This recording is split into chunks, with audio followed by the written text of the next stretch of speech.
We're putting like profit over over humanity. How do we quantify motherhood? Imagine if your mother at the end of your life like wrote you a bill. Like, how much would a mother charge? What's the value of a mother? Capitalism and motherhood don't seem to go very well together, because how do you quantify unconditional love? Why is Donald Trump acting like our dad? Why is Kamala Harris acting like our drunk stepmom? We don't need them. We need each other directly around us, the people here. And I'm just saying, they're not the ones coming to save you. It's your neighbors who you're going to when the power goes out. So Duncan, it's a pleasure to have you on the show. Thank you. It's such an interesting time. I'm seeing people losing their mind over jokes, people getting angry, presidents commenting on it. And I'm thinking, what is going on? Crazy. It's crazy. Yeah, it's wild. It's a wild moment. It's always like this every 4 years. You know, people seem to forget that every 4 years, the whole country kind of goes nuts. It's really like a terrible kind of national menstrual cycle. It's it's really brutal, though. I think, you know, obviously anyone who's in America, I mean, who's living in America right now is being subjected to incredible amounts of propaganda. And I'm talking about like historic levels of propaganda, because I think in considering why, that's what you're talking about, why. It's a good thing to wonder about. Why?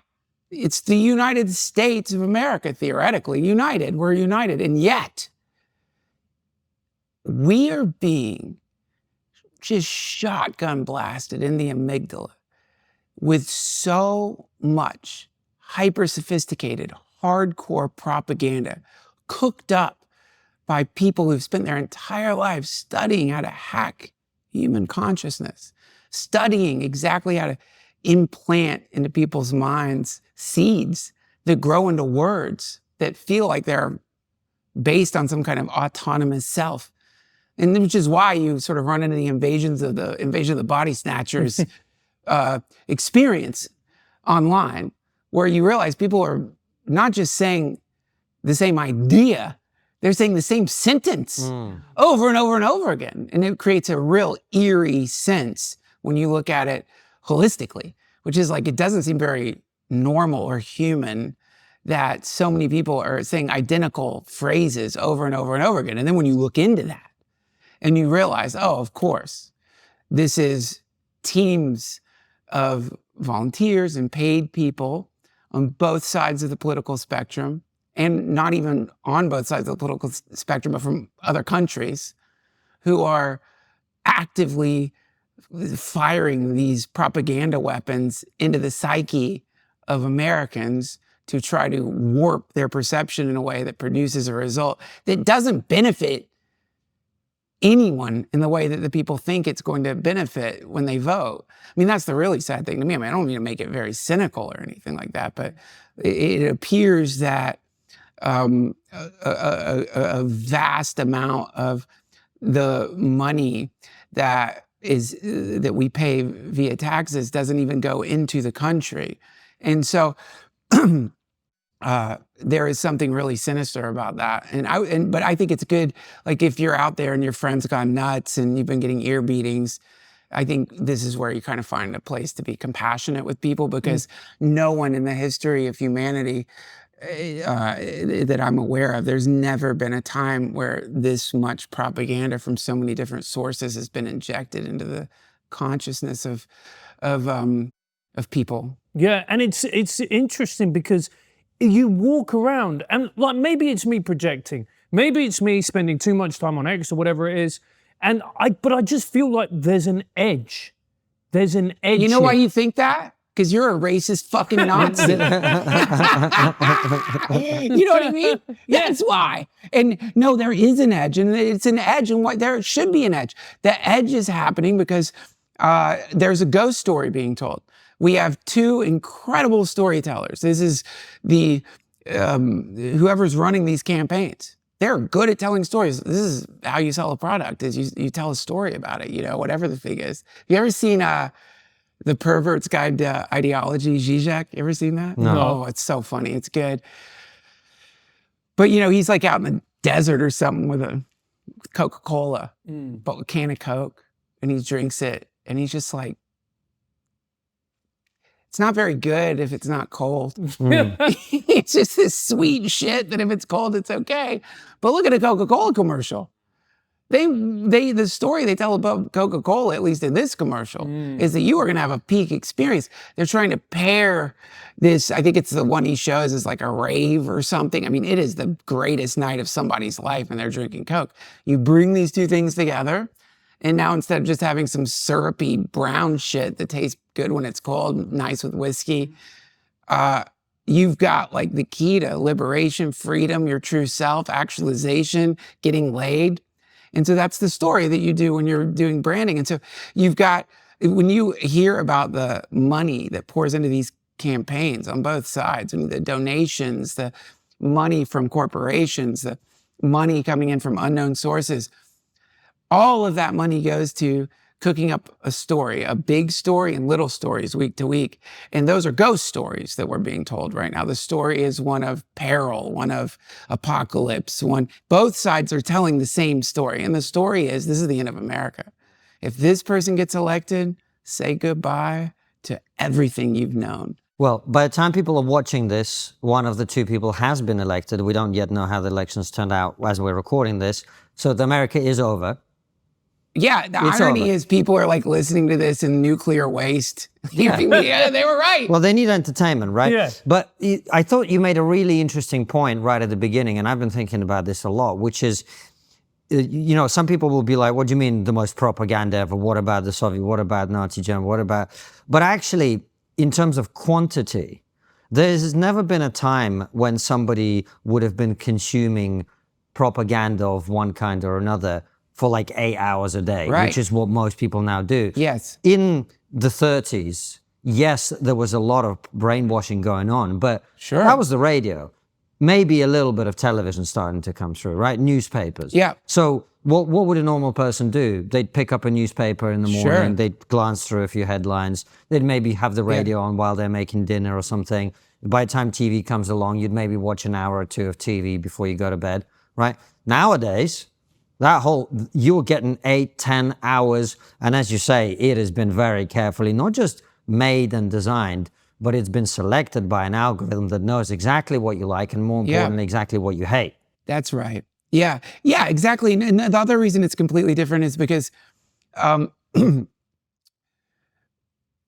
though I do think throughout, since the invention of the printing press, people have read this or that they called the news and thought, well, that is real, and have like in their own mind sort of simulated some version of the world based on the data they got from 2D space versus like data you get from 3D space.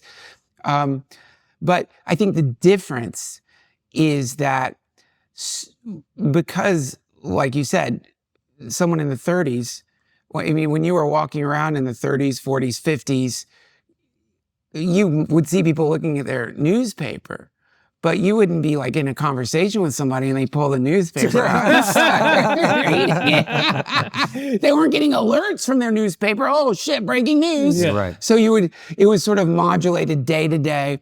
Every new issue would sort of move the story forward a little bit. Now we're getting stroboscopic news, and it's insidious news. And that's another important factor that people really need to understand is that maybe you're at a cafe, you're in France in the 30s, and somebody comes and sits down with you and starts talking about Germany, starts talking about whatever the news is of the day. One thing that will not cross your mind is this a robot?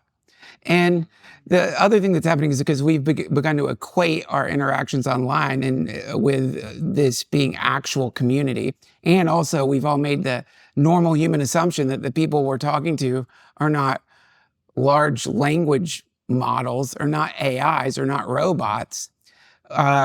It's way more insidious because it's not only, I mean, sure, there's always been shills. There's always been people who during a protest will instigate and make the protest turn violent. That's a classic technique. But the idea that you can create essentially golems, you can create essentially these artificial intelligences that tune into key phrases, go into a thread, derail the thread with an agenda, an intent to point the thread in a different direction that matches your corporate goal or state goal, is brand new and incredibly insidious. And so it would be easy, if you weren't attuned to what's happening in the world right now, to have an idea of reality completely separate from what reality actually is. Because the moment you start thinking 2D space in your phone matches 3D space, then that means that the entire landscape of people's subjective universe could be completely warped, transformed, changed by data wizards, essentially, who are just intentionally manipulating people without telling them. And there's no regulation for that. There's no regulation. There's no, like, why would it be that, like, if you do an ad on Instagram or something, you don't say it's an ad. I think it's illegal. Like, I don't think you can do that. It's illegal. You get in trouble. So why would it be that if you are a volunteer for a political organization or for a state entity fulfilling some goal, some state political corporate agenda via like information, that you don't have to have on there, you're getting paid by this group of people? It's not, that seems like something that should be regulated way before you start trying to regulate. I'm not saying regulate speech. I'm saying identify corporatists or statists who are spreading propaganda so that at least people can understand that whatever they're hearing might have an agenda to it other than what the person is like stating. Right, and foreign bots especially, or foreign organizations and other countries that are really trying to do a lot of that. And you just see how much, I'm sure people have always been like this, but it just feels like there's such a Lemming effect. Like during the election we saw, Tony Hinchcliffe opens with some jokes at a Trump rally, and it's front page news. You go, a comedian made some jokes. Right. This is front page news in a country that's got massive economic problems. It's got an immigration border, all kinds of shit, healthcare. Like we could go down the list of actual real issues. Comedian made some jokes at a rally. Well, I think if you think of it more in terms of like a ball has landed in some nice, soft, wet grass, and a dog sees the ball, grabs the ball, and runs with it. So when you consider that those jokes, if you're looking to sort of, it seems like the angle that they're taking right now, the ghost story they're telling, is that half of our country is fascist garbage. Half of the country doesn't care about the environment. Half of the country are compassionless beasts, monsters. I mean, the President of the United States said they're garbage. So this is the picture you're wanting to paint, not just because you're not looking for the garbage monster vote. The garbage is already voted. You know what I mean? What you're looking to do there is alienation. So the idea would be, do you really want to be garbage? Do you really want to be like part of a fascist, neo-fascist American movement? If you're on the fence, how could you even be on the fucking fence? Well, you are a fascist if you're on the fence. If you're on the fence, you're a fascist. And so what you're hoping to do there is like any outliers, anybody who's like somehow still undecided, you want to shame them into the correct vote, right? And so to do that, you want to paint half of the country as either sort of fascists, pre-fascists, idiots, gullible fools taken in by a maniacal psychopath. And so then Tony does this joke, which if you've ever gone to any comedy show, if you've ever seen Tony roast anybody, it's just like a basic roast joke, non-complex, simple. And in Kill Tony, it would do good and like whatever. If you know Tony, as we do, one of the sweetest people you ever meet. I'm sorry if that fucks up your thing, Tony, but he's so Nah, he's a cunt. No, he's not. Listen, We gotta save his reputation. Oh, yeah, he's a real demon, a real demon. He murders like small animals in the green room and laughs. He paints his face with their blood.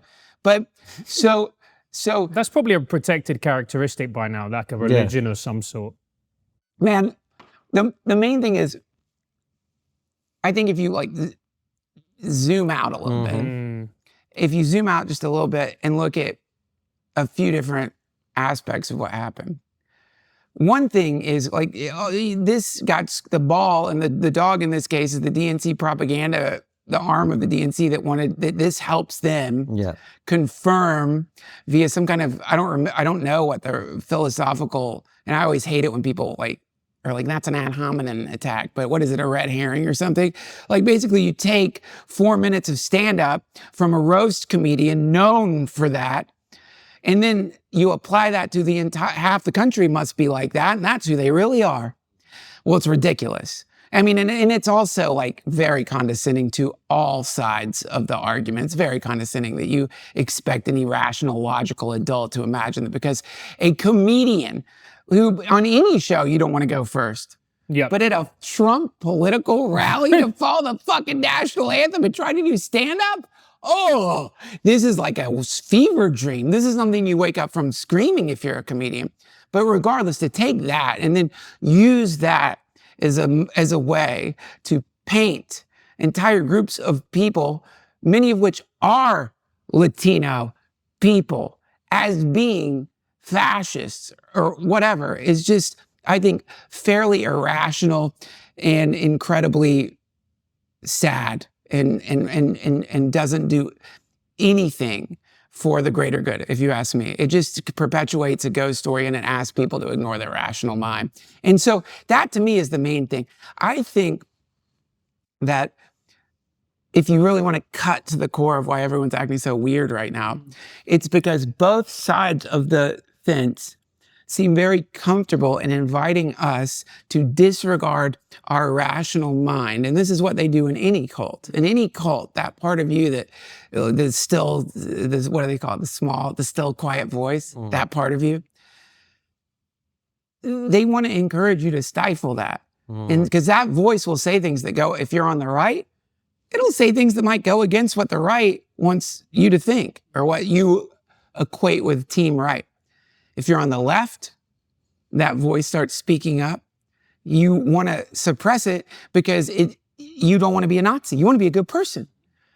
And on the right, you don't want to be a global elite pedophile, right? So on both sides, you're being invited to disregard what is the most important aspect of being human and what makes you not an animal. And then you factor in, it's not just politically, but people, when they're in their family situations, when they're with friends, even with relationships, they're going, well, I can't say what I really think because I know that they will alienate this person. And then my relationship's going to end. Yep. Or my family are going to hate me. We saw this time and time again with people essentially cutting off ties with family members because of Brexit, the vaccine, Trump. And you're going, this is lunacy. The most important thing that you have is connection, is your family. That's right. Are your loved ones. That's right. Give me 1 minute to tell you about Psychedelics and why they're being called the biggest discovery of our time for promoting healthy aging and enhancing your physical prime. As a middle-aged man, who wrote this script? Look, we all have big goals, but let's be honest, the aging process isn't our friend when it comes to endless energy and productivity. That's why I use Qualia Senolytic. As we age, everyone accumulates senescent cells, also known as zombie cells. These old, worn-out cells cause symptoms of aging like aches, slow recovery, and sluggish energy. They take up space and nutrients from healthy cells. Much like pruning dead leaves off a plant, Qualia Senolytic removes these senescent cells, allowing healthy cells to thrive, and you only need to take it 2 days a month. The formula is non-GMO, vegan, gluten-free, and designed to maximize the combined effects of its ingredients. Plus, it comes with a 100-day money-back guarantee. Since I've started using Qualia Senolytic, I felt more energetic, more productive, and my girlfriend tells me I'm now somewhat mostly bearable. Just a little joke, don't have a girlfriend. Plus, those middle-aged aches and pains, virtually gone. Resist aging at the cellular level and try Qualia Senolytic. Go to qualialife.com/trig for up to 50% off and use code TRIGGER at checkout for an additional 15% off. It's also available at select GNC locations near you. That's QUALIA life.com/trig for an extra 15% off your purchase. Thanks to Qualia for sponsoring today's episode.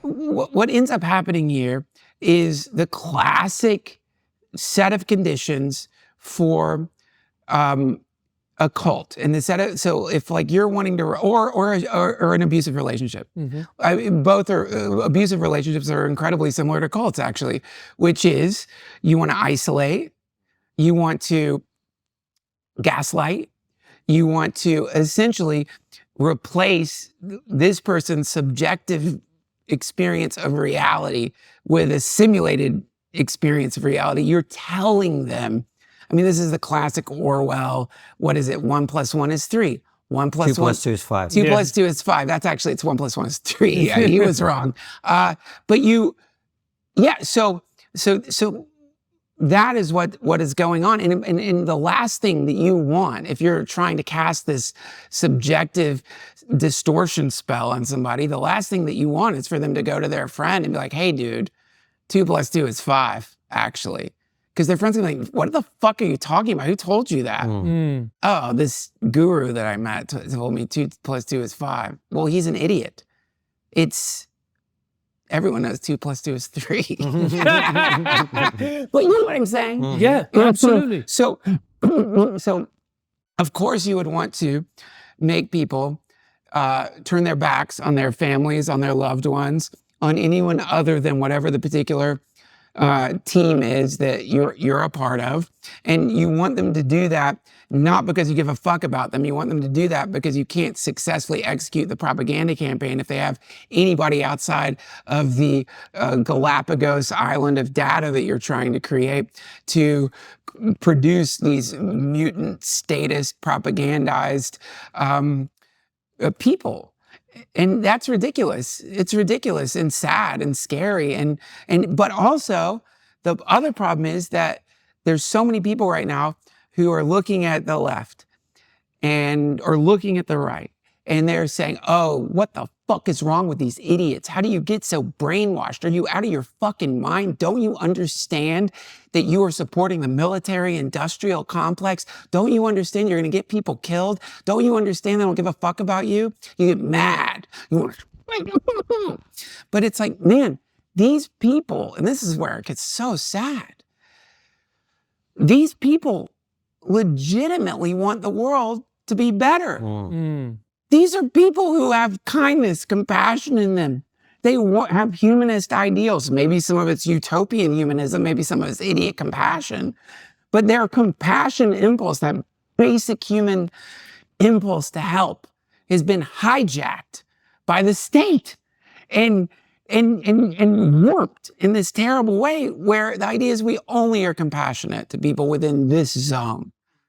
To be compassionate to that person is to collude with a Nazi. Were you going to be compassionate with Hitler? Or, oh really, so you're going to be compassionate with some trans pedo? That's who you're going to be compassionate to? I guess you're fucking one of them. They deserve nothing more than rejection. You know what I mean? Both sides, the language that gets used, all of it is warped distortions that have nothing to do with legitimate direct encounters with human beings. And so in that we are robbed of our ability to have, to express compassion universally. And in that we have been essentially taken over by a demonic, I don't think it's literally demonic, but I would say like, if like in a fantasy book, if there was something that could get in your head and make you think that not everyone deserves compassion, only the people who agree with you, then you're a fucking demon-possessed person. I was looking at the Tony Joke situation, And I was thinking, do you think part of the reason we get so inflamed by a joke, because the people wouldn't do it if we didn't react, is because it's such a small, simple thing. And the solution to a lot of people is very easy. We cancel the comedian, it goes away. Whereas it's far more difficult to get angry and enraged about an issue that is more complicated because it's not simple. It's Right. more nuanced. Right. So therefore, what we can all do is channel our rage, channel that demonic rage at a figure like Tony, because it's simple. He made a racist joke, destroy him. Okay, yeah. I would say this, picture this. I'm going to invent a fantasy creature, okay? Picture this. There's a creature. The creature, I don't know, I'm into Elden Ring. I'm picturing it like an Elden Ring style creature. It's really creepy, a big dark robe with lots of weird spindly arms that stick out of it, right? Now, what this creature does is the moment that people realize that's a fucking monster, one of those spindly arms produces a brand new mask that it pokes out of its robe. And it brings the mask over here, and people start attacking the fucking mask like a matador style, like, you know, the weird red thing that bulls apparently hate. So this, if I can do this and make people just cut off my appendages that regrow instead of attacking me, the monster, then I can avoid people attacking me. So I would say what you're looking at in all forms of this, and I think it's really important to understand that it is simple. It isn't complex. The thing wants to seem more complex than it actually is. But I think you have to base everything on like actual value. Like what has real value in the world? What has value in the world? And I think like what has real value in the world, and people will mock this and jeer at me or whatever, I would say like an important good thing is to try to reduce the number of babies that get blown up. I don't think you should argue with that. If people do argue with that, like if like we're sitting down like, okay, what do we work on first? Let's try not to blow up as many babies. And someone's like, you know what? Actually, I think we need to start dealing more with like carbon emissions than like directly stopping the explosion of innocent babies. That person's like got their priorities mixed up. Like we got to deal with like the basic violence that goes along with having a military-industrial complex that is being funded by taxpayers to execute things overseas that I'm not sure directly benefit the people who are paying for the fucking thing. To me, that's the main thing. And I don't care who is behind the wheel. I think you have to first look at that. Like we have to stop this war situation. We have to stop blowing people up. We have to stop killing people. All the other socialist stuff, capitalist stuff, libertarian stuff aside, there's just a basic connection to humanity that feels like it's been lost a little bit in the alleged complexity, which doesn't seem very complex to me. You know, you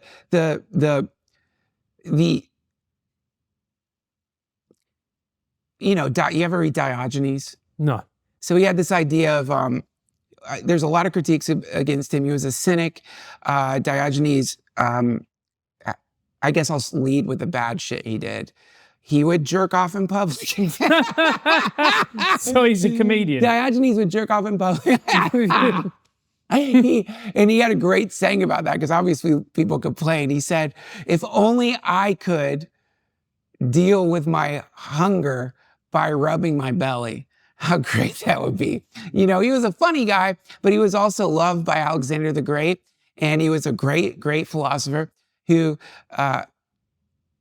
called himself a cosmopolite.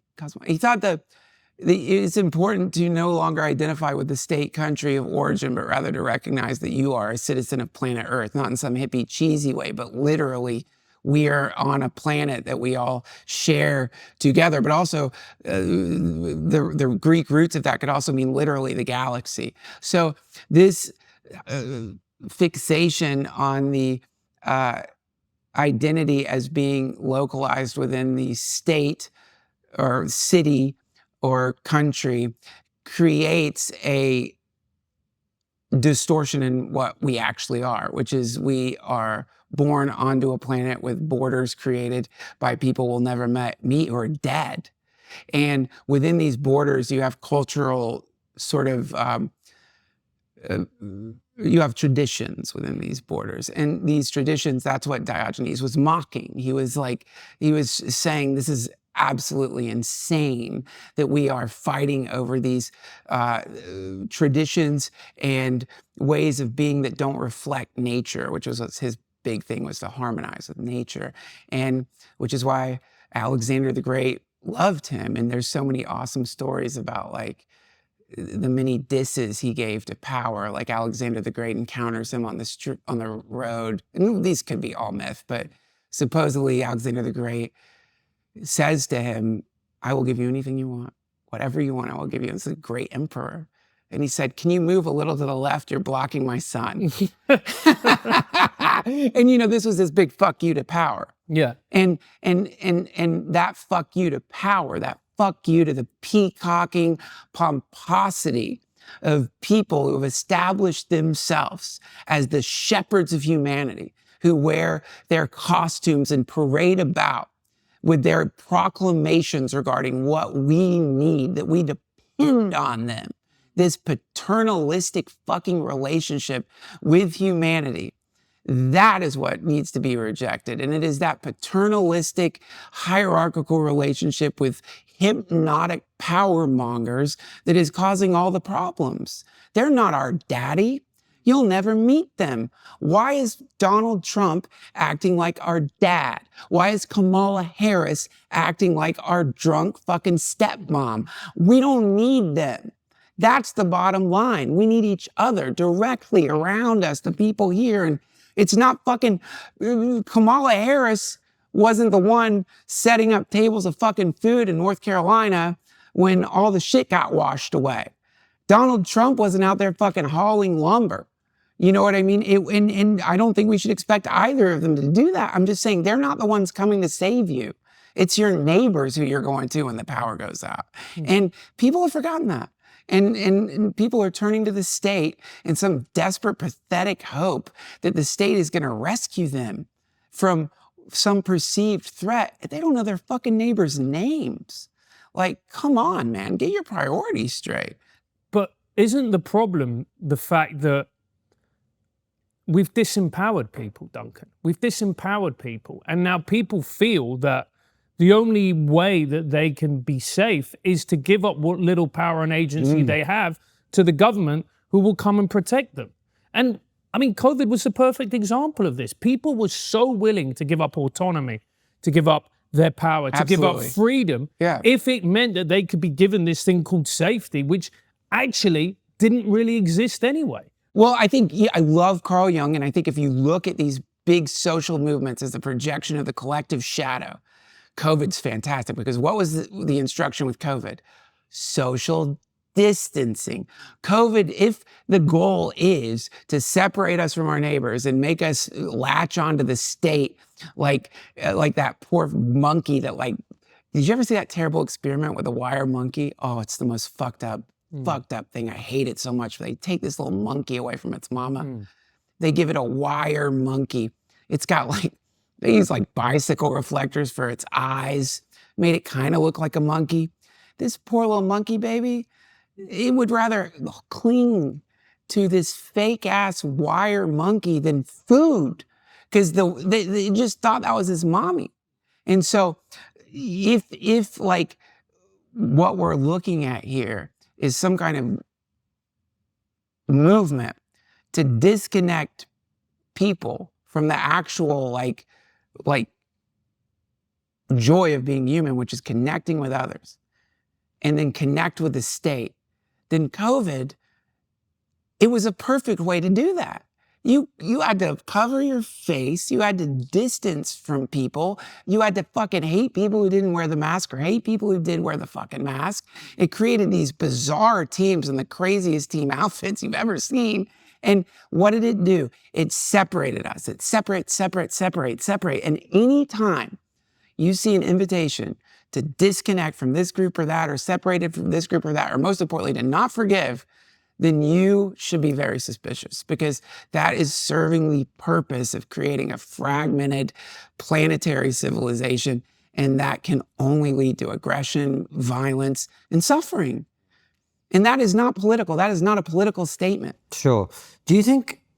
How realistic do you think it is for us to overcome that? Because, you know, I don't know if you read *Sapiens* by Yuval Noah Harari. He talks about why Homo sapiens became the dominant species of hominids on planet Earth. And the reason is that they outcompeted other types of humans, effectively. And the reason was that they were able to build tribes that went beyond 100, the Dunbar number, 150 people or so. Yeah. And the reason they were able to do this is that, according to Harari, is that they built these shared myths. Nation, country, money, all of these things that aren't real, as you say. We're just a bunch of, you know, animals living on a planet, but we've drawn these arbitrary lines over which we frequently fight and so on, right? On the one hand, so it's all arbitrary, on the one hand. On the other hand, it is how we evolved. Yeah. And so we are tribal creatures. Yeah. And I wonder whether, realistically, we ever have a choice about whether we are tribal. My thinking today has been, and I'm obviously open to change my opinion on it, has been that ultimately you can't overcome the tribal nature of our evolutionary history. And so what you can do is find the right unit of tribalism, right? So when I look at America or our country in the UK, what I see is that we went from kind of like, we're English, we hate the French, which was like good. Right. That kind of worked. Yeah. Right? Yeah. To, oh, I am a, you know, African American, I'm a this American, I'm Latino, I'm this, I'm that, or whatever. And suddenly, instead of being a United States of America, we've now become, you know, in the UK and here, the divided states within itself. So rather than focusing on external threats, which, by the way, we may wish that they weren't there and all man was one and all of that, but they are there. Sure. Like the Chinese aren't sitting around taking psychedelics and going, you know, how do we chill out? I wouldn't be surprised if they were taking psychedelics. I mean, Maybe I think not the for that idea reason. that you give psychedelics to a fascist and suddenly they're like peaceful is madness. That whole like give Kim Jong-un some mushrooms and everything will be fine. Shut the fuck up. He's gonna launch the nukes right away. I've been on mushrooms. They don't tell me to love everybody. And if I had access to a nuclear arsenal, I got paranoid enough, I might fire a couple of ICBMs. So that's what I'm saying, right? So we do have people who want to take things away, to fight, to challenge, etc. Yeah. So is it that we should be heading towards some kind of, I would argue, utopian vision where everyone is like all one and whatever? Or is it just that we've become tribalized along the wrong lines? That's cool.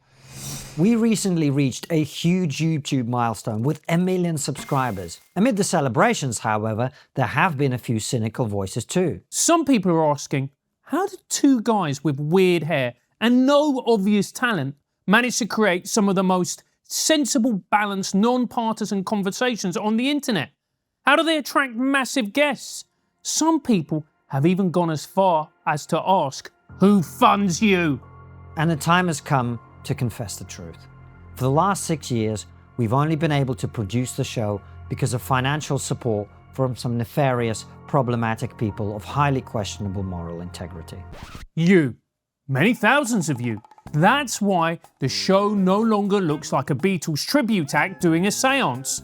Now it looks like this, and this. The guests keep getting bigger, the conversations keep getting better. And this is just the beginning. We're excited to announce that we will be moving our locals community, including all bonus content, to our new home at Substack. If you're already a supporter, your subscription will be moved over automatically. As for the rest of you, this is your chance to step up and join us as we go to the next level. Give me money! Chill out, mate. We need a bit of finesse here. What he's trying to say is that the show will only keep getting bigger and better with your help. You already know about the bonus content we have for supporters. For just $7 a month, or $70 a year, you get ad-free extended interviews with a chance to ask our incredible guests your questions. But with Substack, you're going to get a lot more. Insightful articles on upcoming guests, a weekly newsletter, the ability to chat with each other on the app, both privately and in threads. you'll also be able to connect your podcast listening app like Spotify or Apple Music and enjoy the extended ad-free interviews on the go. Your support will mean that we will be able to do more incredible US and other overseas trips with bigger and better guests. That means more phenomenal extra content for you as we get the best minds in the world to talk about the issues that truly matter. No bullshit, no fudging, just an honest conversation with a fascinating person. Plus, I'll be able to afford a proper haircut. He's not going to get one, but at least you'll be able to afford one. Good point. Click the link and join 40,000 people like you to make the show you love better again. You know, man, I would refer you to like Buckminster Fuller. Have you ever read, what's it called? Something like Manual for Spaceship Earth. It's really cool, but so he, I don't know what he would say about that book you were citing, but he talked about sort of the evolution of human beings from living on land to becoming a seafaring civilization. He talked about how, like, you know, you're born into whatever part of the world. There's no satellites, airplanes, trains. You've got maybe horses, but your world is going to be the circumference of that which could be explored by foot or by horse. Once you get to the ocean, that's it, baby. It's done. It's like the wall in the video game that you can't walk past. And suddenly we figure out a way to navigate the oceans. And he called those people the great pirates. So the people who began, the explorers of renown, were also pirates. And this is where we got into territorial expansion. Now, what's happening is the circumference of the subjective world that people were living in was beginning to slowly grow. It was growing now past the area that you had been living in to the ocean and getting bigger than that. Eventually, we realized the Earth is round. It's not flat. We're on a round fucking thing. So that every time those kinds of things happen, global consciousness shifts. And he points out the moment we got a picture of Earth from space, now there's no way to deny it, to argue with it. We are living on the same thing. It's a planetary civilization that we are currently living on, a very divided planetary civilization. But if you were to look down on planet Earth and just spin the globe, if you could do that, I mean, if you could actually do that, it would destroy the planet, I guess. But if you did that and you're looking at Dubai, New York, Moscow, Israel, and just looking at it, not understanding anything about the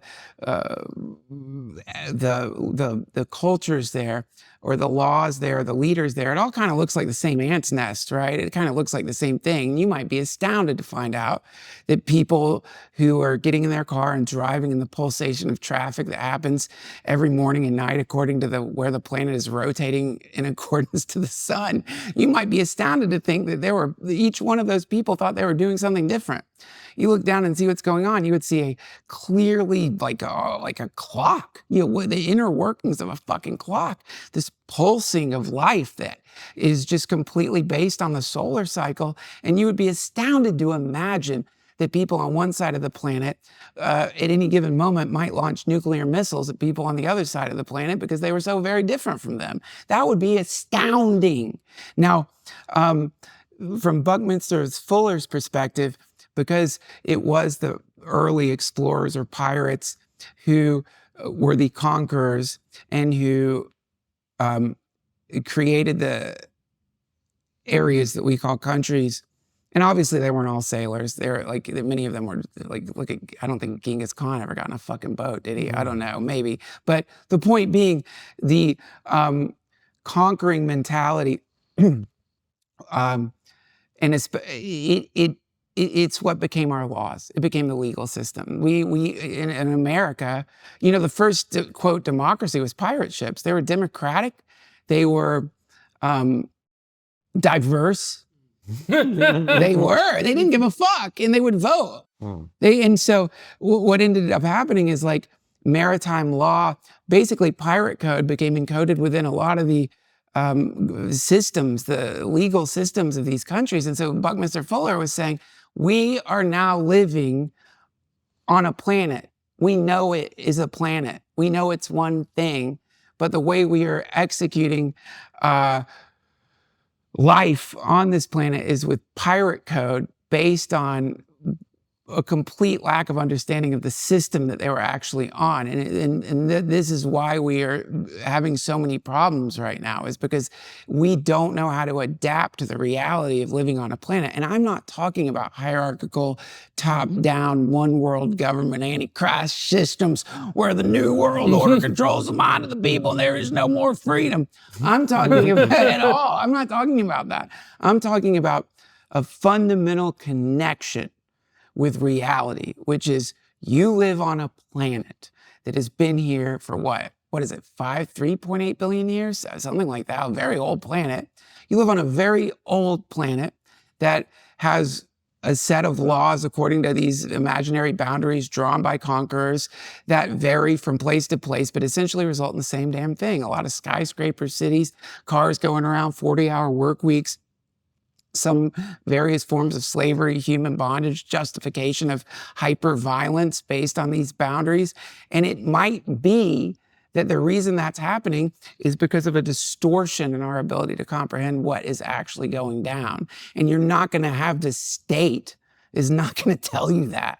You're not going to, no president is going to come out and be like, hey guys, we're all on one planet. And I agree with you, because we're all on one planet doesn't fucking mean, it's like saying, well, we all live in one house. There's a dude with a hatchet over there, so we should just love that guy who might come swinging at us at any given moment. I'm not saying that the move is some irrational embrace of people who are an existential threat. That's called idiot compassion.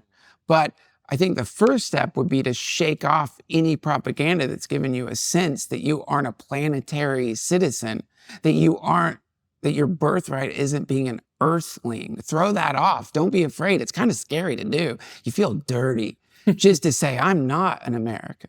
I am an American. I love this country. I really do. But also, all of us, we are planetary. We live on a planet. And then this is a sort of universal, all one perspective. Now that's called Eternalism when it gets out of balance. If you get too caught up in that wishy-washy, woo-wooey bullshit, then what are you going to do when the tax man comes? He doesn't give a fuck that you think you're a planetary citizen. You can go fuck yourself. I'm taking your house, your car. I don't give a fuck. This is ridiculous. It's eternalism when it gets in balance. Also, on the other side, you have when it gets in balance is nihilism. Mm-hmm. All we are is just like our country, our state, this planet. We're just matter. We're like the universe malfunctioned and atoms coalesced together in some horrific amalgam that produced the awful disease of consciousness within a mortal body. What can be more torture than that? Now that's nihilism. So I think the goal is to find a way to connect these two things together in a real moment-to-moment way. Instead of trying to fix the problems of the planet, I'm going to wake everybody up. We all have to realize we're planetary citizens. I'm going to bring world peace. I think it's like my friend Jack Kornfield says, tend to the part of the garden you can touch. You know, go micro, go small. What around you needs help right now? It's all that matters. That's it. You aren't going to bring peace to the Middle East. You're not going to solve the Ukrainian-Russian crisis. You are not going to stop us from blowing each other up. That's never going to happen. And by you, I mean the individual. But collectively, ground level, micro acts of compassion would theoretically change everything. And it would happen very, very quickly, in fact. You know, it's a really profound point you make, because I remember when I was teaching, in every school, there'd be one or two teachers who would transform kids' lives. Like a kid would come in to their class, and a year later you'd come out and they'd seem like a fundamentally different human being. They'd come in hating maths or hating English, I can't do this. And you'd see the child transform. So if you think that one person can do that for 30 kids? Yeah. Over a career? Yeah. I mean, that's thousands of people. That's right. So if one person can do that, and they've made that commitment, then Maybe we can't do it to that many people, but we can certainly do it to double-digit, triple-digit people, numbers of people. Oh, and this is where you get into the disempowered thing you're talking about.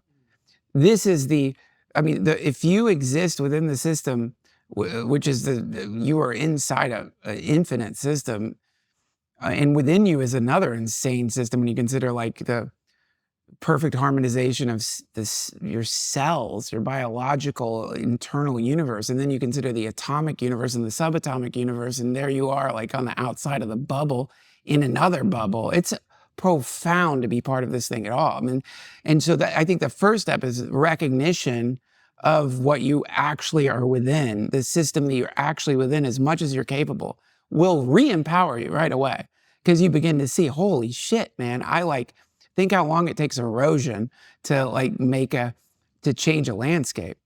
Give me a fucking shovel. I can do 1,000 years of erosion in a minute, no problem. And that's being human. We can do that. It's incredible. Not just what we could do to via landscaping, but when you look at the historic precedent for people who've absolutely, completely transformed the cultural, technological landscape that we're living in, you realize these ideas emerge in the minds of people like Nikola Tesla, Karl Marx, you name it. For better, for worse, these ideas come into a human mind and get articulated in some form or fashion that produces ripples that we are experiencing to this very day. People long dead. And you are one of them. You are running the same nervous system. You are running the same, maybe not the same OS. You got the same basic system. So you should feel empowered because you're sitting in the same kind of body Genghis Khan was sitting in, Mahatma Gandhi was sitting in, Martin Luther King was sitting in. You can go on and on and on. Buddha, Muhammad, all of them had a body. Maybe they had different operating systems, who knows? But that's you, the individual, you, the person. It doesn't mean go megalomaniacal about it, but for God's sake, in a world where we all are walking around like deflated balloons, we're walking around feeling all guilty and bad and scared, and I can't do anything to help anything. If I'm gonna help something, I gotta help the whole fucking planet. It's like no one ever talks about Buddha's great-grandmother. You never hear that. You never hear about Buddha's great-great-grandmother. You never hear about the person who invited Buddha's great-grandmother to some kind of lunch where she met Buddha's great-great-grandfather and they banged that night. You know what I mean? You never hear about that. Yeah. But now we have the Buddha. You only hear about the fucking Buddha. And it's like, if you are interacting within the system, you are participating in a system that inevitably produces people like Jesus, the Buddha. This system produces that. And that is not woo-woo. That is, you can look in history and see. And you are participating in that system. Meaning that theoretically, you could be one tiny drop of sand. You could be one tiny drop of sand on the scales that shift it to producing the next Buddha. They happen here. They show up and shit changes for the better. Sometimes for the worse. But, that is very exciting to me. That's a really cool thing. And that transcends politics. That transcends some transient, temporary propaganda machine. And people, I hope that more people recognize that. And that you don't have to be the one. Do you really want to be Jesus? Look at how he ended up. All these motherfuckers want to be Jesus. I wouldn't want that. I'd be nailed to a cross, stabbed with a spear. I don't want to get assassinated like Gandhi. You don't want to be that. But if you could, I wouldn't mind being part of what produces a thing that brings the alleviation of suffering, or a mind that is able to articulate some way of living that unifies our planet in a nonviolent way. That would be cool. What I really like about you, Duncan, and you see it in your stand-up, is that you're very pro-human. You talk about, the wonder of having kids. Yeah. And it seems to me, and part of what I realize in myself is I contend, if I'm not mentally balanced or stable at that particular time, he hasn't taken his meds. If I'm fucking bashed him back with some whiskey, mate. Yes. But luckily I have for this interview. But I guess and one of the things that I find really sad is, as a culture, we become anti-child, anti-human. And that to me is a civilization where something is going disastrously wrong. You're so right. You're so right. It is really dismaying. You know, I got lucky enough to be on a show with Bill Burr, and we were backstage with Rogan shooting the shit, and it had come on the news that they'd figured out like something like child blood transfusions could actually maybe reverse the aging process. We're just talking about that, and Bill Burr goes, "Tough time to be a kid."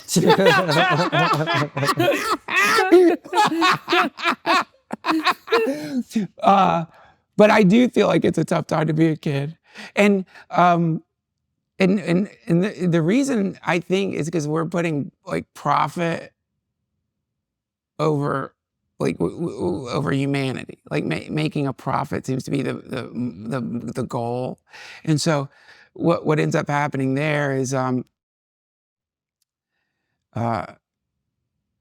this bizarre hierarchy appears within which the mother is reduced to like a kind of antiquated form, a sort of appendix of the system that you would stay home and raise your kids. You should get into the corporate world. You got to get out there, make some fucking money, dual earning household. Let's get fucking rich. We'll take our kids, put them in fucking daycare. You can go in the cubicle. You can go in the bathroom and like pump your breast milk. And then the baby can have breast milk. You know, to me, that is a real like devaluing of something. And it's really fucked up because how do we quantify motherhood?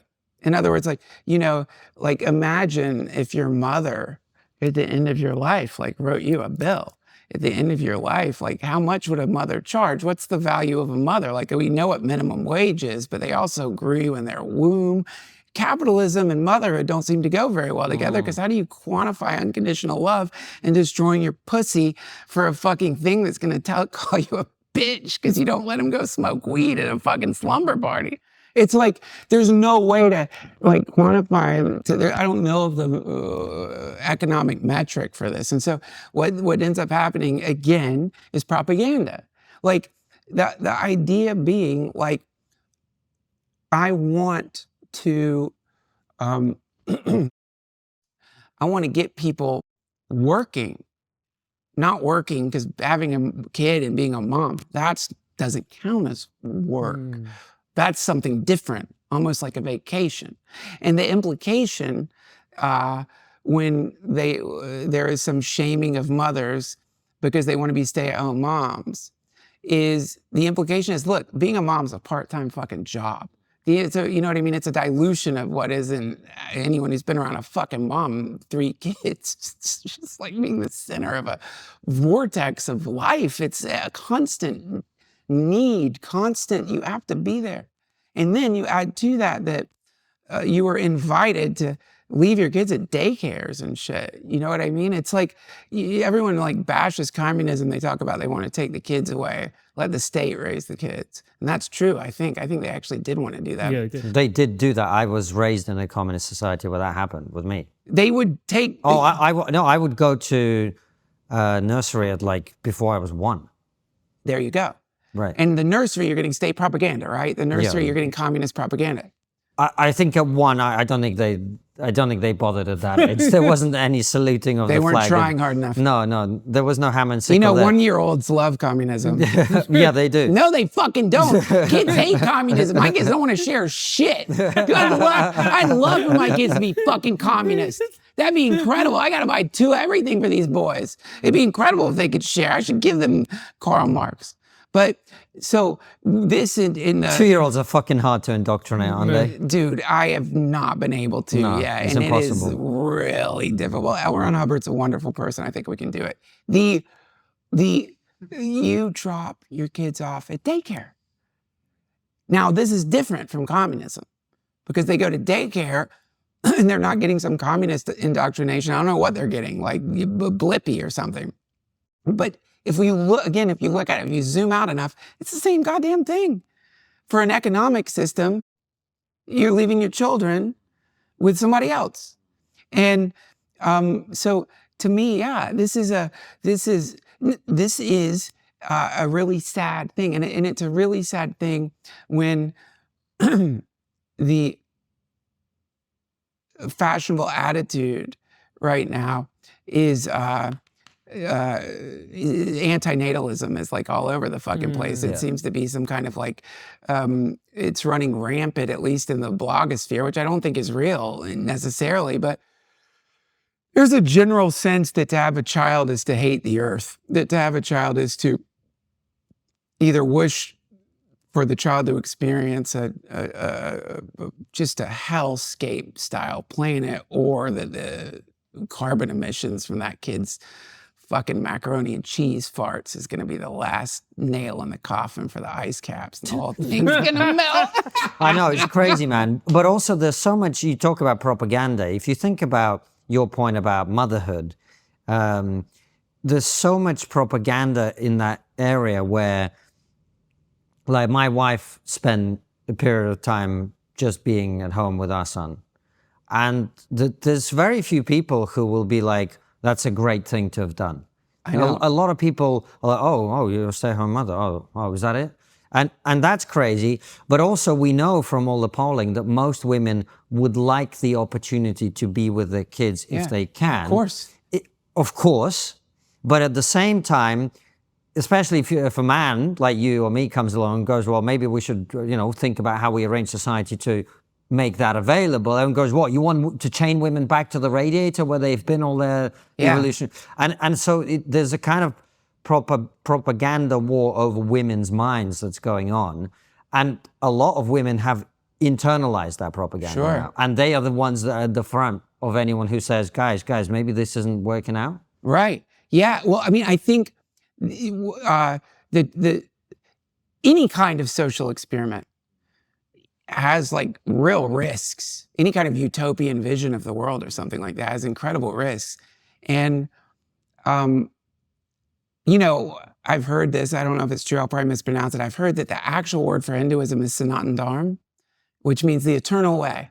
And so you sort of just look at the world, you look at like, what does it mean to live in balance with the world? What does that look like? I mean, we're talking like for thousands of years. What does that look like? What would be the best way? And certainly for the majority of human history, at least as far as I'm aware, and if I am wrong about this, I hope people will tell me, there isn't a lot about dropping your kids off at a fucking daycare. You know what I mean? Yes. There isn't a lot out there. And so, but I say, let's invite, I think that, again, like, when you really start thinking about this stuff, as what I think you two are, and I think most people are, is someone who wants less suffering in the world. You want to come up with the solution, some way to fix this. And I think if we're looking for that solution has to be encouraging people to connect with reality outside of the propaganda sphere and not be afraid to do that. In Buddhism, wisdom and compassion are the same thing.